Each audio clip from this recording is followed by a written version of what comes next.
Agora vamos falar sobre a última pessoa em que nós analisaremos sua crise. A Bíblia está repleta de pessoas que enfrentaram crise.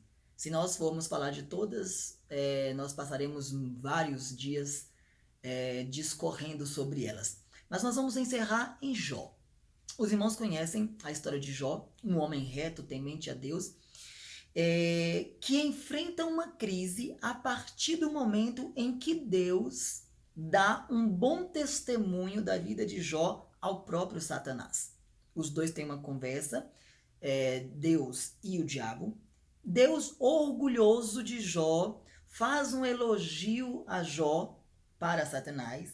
Satanás não aceita os elogios, pois diz que Jó não era verdadeiro. Jó só se comportava de forma temente e fiel a Deus, porque ele tinha tudo, não lhe faltava nada. E Deus então permite que Satanás toque nos bens de Jó, na família de Jó e na sua própria saúde. Aí se instala a crise de Jó. Então, qual o motivo da crise de Jó? A tentação. A partir do momento que Jó é tentado e que nós já sabemos, ele perde todos os seus bens, que ele perde todos os seus filhos, e agora ele está jogado às cinzas por causa das chagas que destroem o seu corpo. O que nós então vamos aprender na crise de Jó? A primeira coisa, na crise, Jó deseja nunca ter nascido. Jó capítulo 3, versículo 11. Por que não morri eu desde a madre e em saindo do ventre não expirei? Depois que Jó perde todas as coisas, seus filhos e agora a saúde, Jó começa a se lamentar. Jó se põe a externar, a verbalizar a angústia que ele está sentindo, a tristeza que ele está sentindo. E num determinado momento, Jó diz que preferia não ter nascido. Algumas pessoas vão julgar a Jó, vão condenar a Jó, mas nós não somos capazes de entender ou de perceber o sofrimento que Jó está enfrentando. Existem situações que só sabem o peso, que só sabem o valor do que está passando a própria pessoa que está enfrentando a situação. Às vezes nós imaginamos, nós temos uma vaga ideia do sofrimento que é.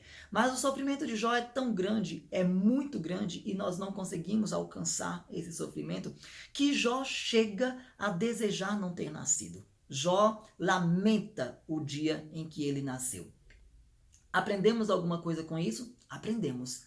Aprendemos que nas nossas crises, nas nossas angústias, nas nossas tristezas, nas nossas amarguras, é normal nós nos lamentarmos.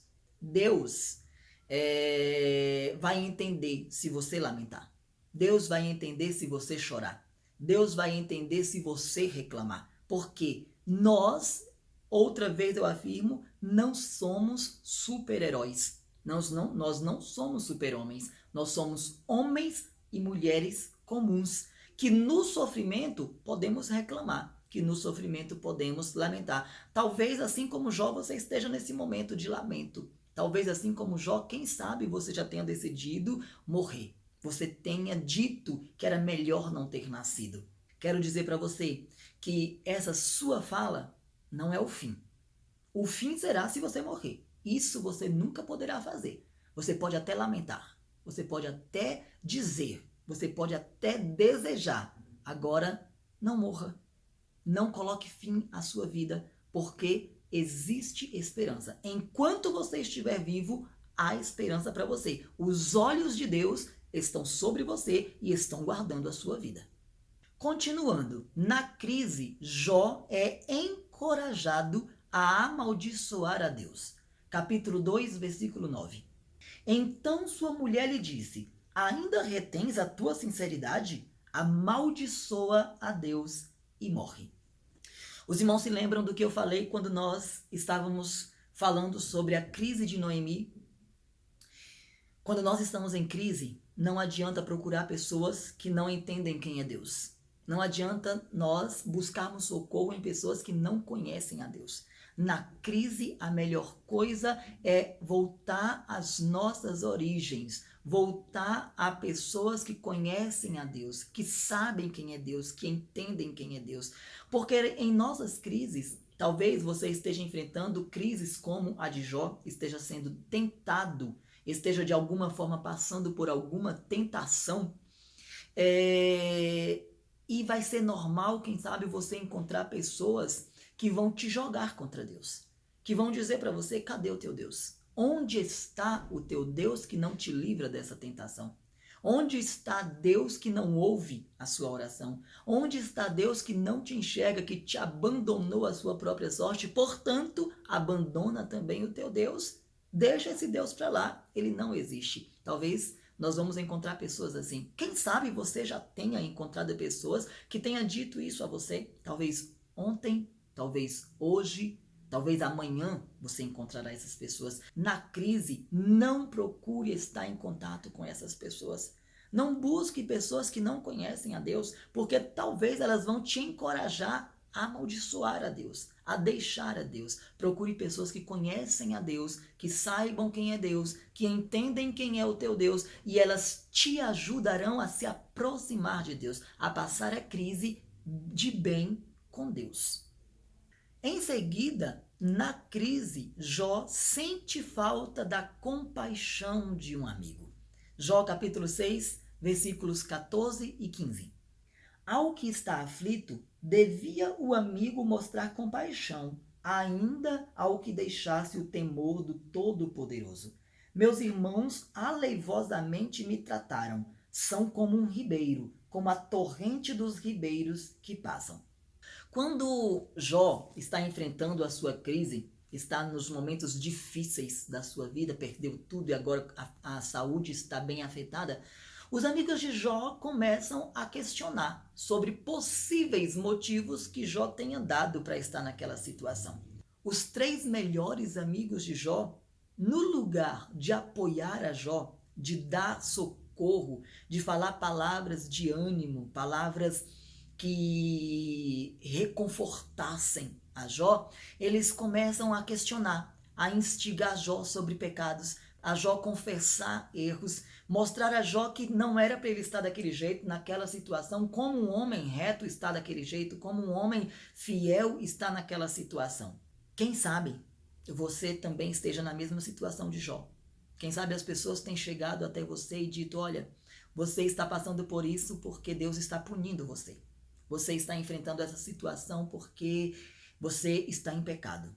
Você está doente desse jeito porque você está em pecado. Você está desempregado porque você está em erro. O seu casamento acabou porque você pecou. Os seus filhos estão do jeito que estão porque algum erro você cometeu. Quem sabe as pessoas em quem você mais confiava, os seus irmãos de fé, têm chegado até você com acusações, com apontamentos, e você tem sentido falta da compaixão de um amigo, e você tem sentido falta do abraço de um amigo, você tem sentido falta do conforto, do consolo de um amigo. Talvez você esteja como Noemi, precisando da resposta afável de um amigo, e você não tem encontrado essa resposta. E aí eu digo para você, se você está nessa situação, Deus é o melhor amigo que você tem. Se você está enfrentando essa situação de acusações, de apontamentos, eu digo para você, Jesus é o amigo necessário para a sua alma. É o amigo que você está precisando nesse momento. Ele não vai te acusar. Ele não vai te condenar. Jesus não acusa. Jesus não aponta os teus erros. Ele não joga os pecados sobre você. Antes, ele te abraça, cuida de você, te conforta, guarda a sua alma, guarda a sua vida. Então, se tem te faltado um amigo, se achegue a Deus. Se tem te faltado a compaixão de um amigo, se abrace com Cristo e ele vai aquecer a tua alma nesse momento de crise. Acompanhando a história da crise de Jó, o sofrimento de Jó, nós vamos perceber que ao final, depois de muita acusação, depois de muita conversa, de muito diálogo, depois que Jó amaldiçoou o seu dia, depois que Jó instiga a Deus, conversa com Deus, coloca Deus contra a parede, depois que Jó recebe respostas da parte de Deus, nós encontramos um Jó que na crise reconhece a soberania de Deus. Jó capítulo 42, versículo 2. Bem sei eu que tudo podes, e nenhum dos teus pensamentos pode ser impedido.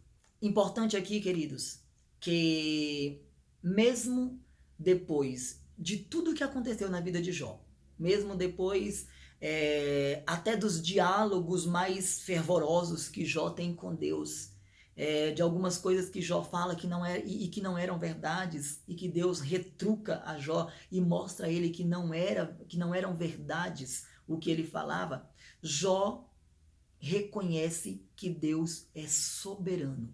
Jó não perde a sua fé. Jó não se esquece de quem era Deus. No sofrimento, na crise, Jó não se esquece do que Deus já havia feito por ele. Jó não se esquece do conhecimento que ele tem de Deus. E já chegando ao fim do seu sofrimento, chegando ao fim da sua crise, Jó se volta para Deus e diz: bem, eu sei que tu podes tudo e todos os teus planos têm que se cumprir. Nenhum dos teus planos podem ser frustrados.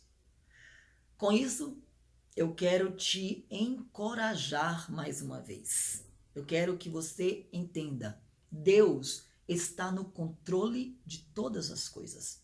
Algumas coisas que acontecem na nossa vida não é que Deus queira que aconteça. Não é que Deus tenha orquestrado, tenha arquitetado tudo isso. Mas nada passa desapercebido de Deus. Então, talvez a tentação, a crise que você esteja passando hoje, e que talvez seja por conta de uma tentação, Deus está vendo, Deus está acompanhando. E há um propósito de Deus para tudo.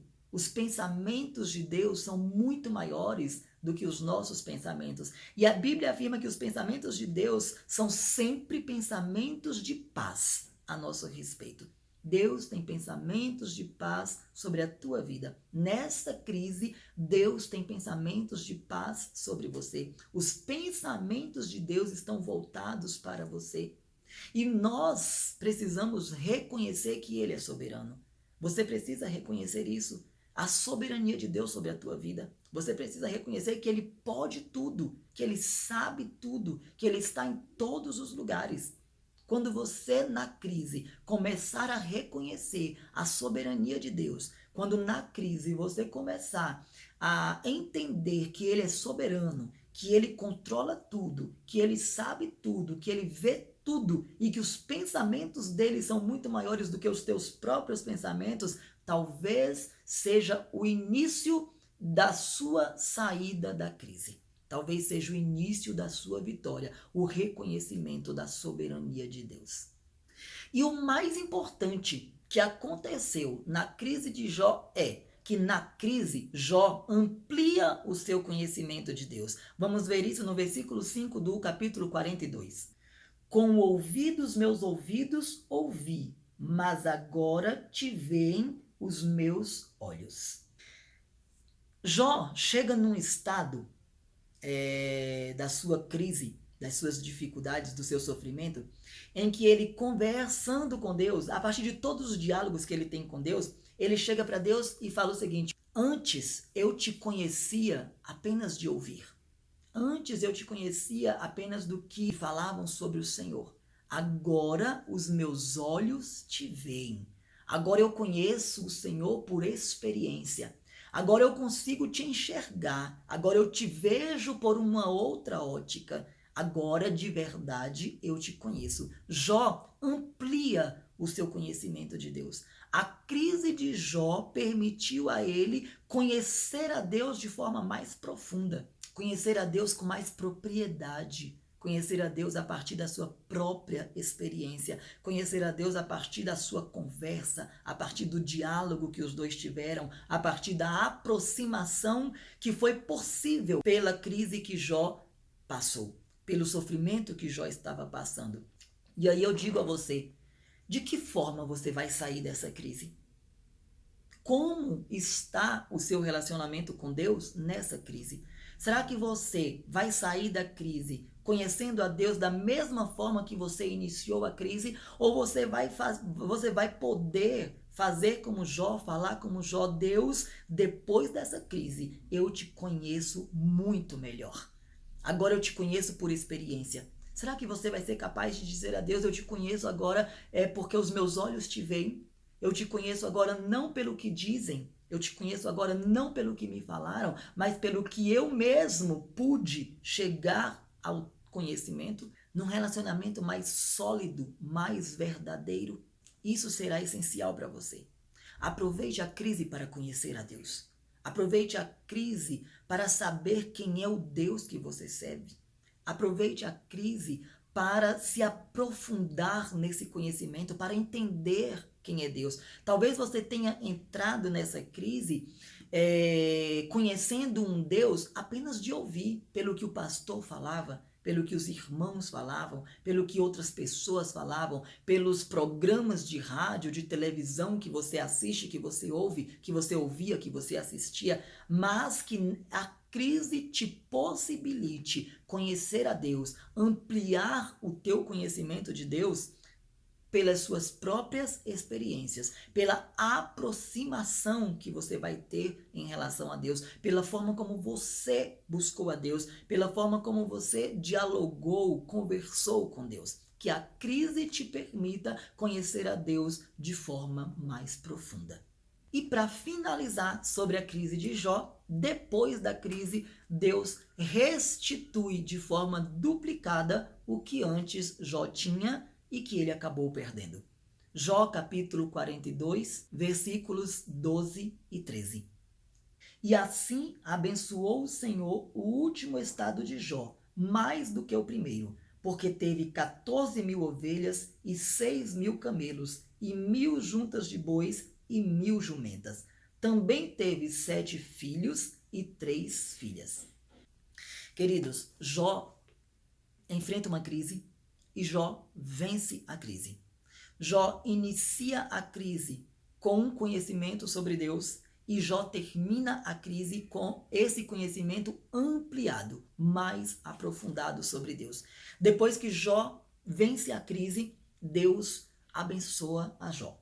Deus restitui a Jó tudo o que ele tinha perdido. E aí eu quero dizer para você, se você está na crise, você não vai morrer nessa crise. A crise, ela não vem para a vida toda.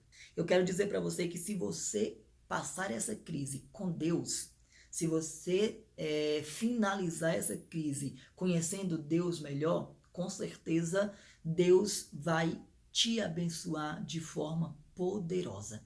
Você vai sair vitorioso dessa crise. Você vai poder amanhã contar vitória. Amanhã você vai poder contar a sua história, que será uma história de vitória. Será uma história de restituição depois da crise. A crise chegou, a crise se instalou, você foi ter com Deus, você foi conversar com Deus, você reconheceu a soberania de Deus, você ampliou o seu conhecimento de Deus, você saiu da crise porque Deus te ajudou e Ele vai abençoar você. Tem vitória para você depois da crise. Nós estamos chegando ao fim desse nosso estudo, dessa nossa reflexão sobre as crises que se instalam em nossas vidas. E o que nós podemos aprender com as crises dessas pessoas que nós falamos? O que nós podemos aprender então é concluir com a crise de Elias, com a crise de Davi, com a crise de Noemi, com a crise de Jó e com a crise de tantas outras pessoas dentro da Bíblia. A primeira coisa é que crises chegam para qualquer pessoa. Todos nós podemos passar por crise. A segunda coisa é que as crises, elas vêm por diversos motivos. Existem pessoas que enfrentam crises por medo.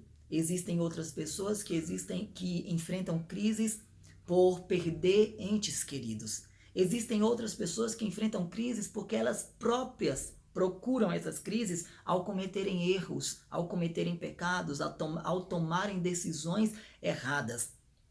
Existem outras pessoas que enfrentam crises por tentações malignas. Uma outra coisa, e que é muito importante que nós aprendemos com as crises, é que Deus nunca nos deixa sós nas crises. Deus nunca nos abandona durante os nossos sofrimentos, durante as nossas angústias. Aprendemos também que durante as crises nós precisamos falar com Deus. Durante as crises nós precisamos ir ao monte do Senhor. Durante as crises nós precisamos voltar às nossas origens de fé. Durante a crise nós precisamos pedir a Deus que não retire de nós a presença dele e que nos dê de volta a alegria da salvação. Durante a crise, nós precisamos reconhecer a soberania de Deus a partir dos diálogos que nós temos com ele. Nós precisamos ampliar o nosso conhecimento de Deus a partir das conversas que temos com Deus. Na crise, nós precisamos fazer amigos. Nós precisamos buscar amigos, precisamos buscar ajuda aos nossos amigos durante a crise. Não podemos passar a crise sozinhos. Nós precisamos ter a capacidade de, durante as nossas crises, pedir socorro a pessoas que nós amamos, pedir socorro a pessoas que nós sabemos que nos amam. Aprendemos também que nós precisamos sair melhores das nossas crises. Nós não podemos sair de uma crise da mesma forma que iniciamos essa crise. Nós precisamos sair mais humildes da crise, nós precisamos sair mais sinceros dessa crise, nós precisamos sair mais misericordiosos da crise, nós precisamos sair da crise com facilidade em pedir perdão, nós precisamos sair diferentes dessa crise, nós precisamos sair mais fortes da crise. E por fim, nós precisamos vencer as nossas crises. Existem muitas pessoas que passam por crises, passam uma crise, outra crise, a terceira crise, vivem passando por crises e elas nunca vencem uma crise. Se você não termina uma crise, se você não vence uma crise, você não se fortalece para talvez enfrentar outra crise. Existem pessoas que vivem no eterno sofrimento porque elas nunca saíram de uma crise, nunca venceram uma crise, sempre foram derrotadas pela crise. E nós precisamos vencer a crise. Precisamos pegar essas pessoas como exemplo, iniciar, caminhar durante a crise e sair do outro lado vitoriosos da crise. Salmo 46, versículo 1. Deus é o nosso refúgio e fortaleza, socorro bem presente na angústia. Que nós possamos, queridos, vencer as nossas crises e, ao final, ter essa certeza de que Deus é o nosso refúgio e fortaleza. Deus é o nosso refúgio, é o lugar seguro onde nós podemos nos esconder. É o lugar seguro onde nós podemos enfrentar, passar as crises. Só que Deus não é qualquer refúgio. Ele não é apenas refúgio, ele é refúgio e fortaleza. Ou seja, ele é um refúgio seguro, ele é um refúgio forte, não é qualquer tipo de refúgio. Deus não é um barraco de madeira, de palha durante a tempestade, não. Deus é uma fortaleza, é uma casa com alicerce, é uma casa bem edificada, com boa edificação para nós passarmos a tempestade. Quando o salmista diz que Deus é refúgio e fortaleza, é exatamente isso. Ele está dizendo que Deus não é qualquer tipo de refúgio. Ele é refúgio e também é fortaleza no tempo da angústia. Que nós encerremos a nossa crise dessa forma, sabendo que Deus é refúgio, sabendo que Deus é fortaleza e que Ele não vai nos deixar sozinhos, que Ele vai passar essa crise conosco. E enquanto nós estivermos guardados nele, enquanto nós estivermos escondidos nesse refúgio, nós estaremos bem seguros e a crise vai passar e nós vamos contar vitória do outro lado. Para encerrarmos o nosso estudo, a nossa reflexão, eu te convido agora a fechar os olhos e orar comigo.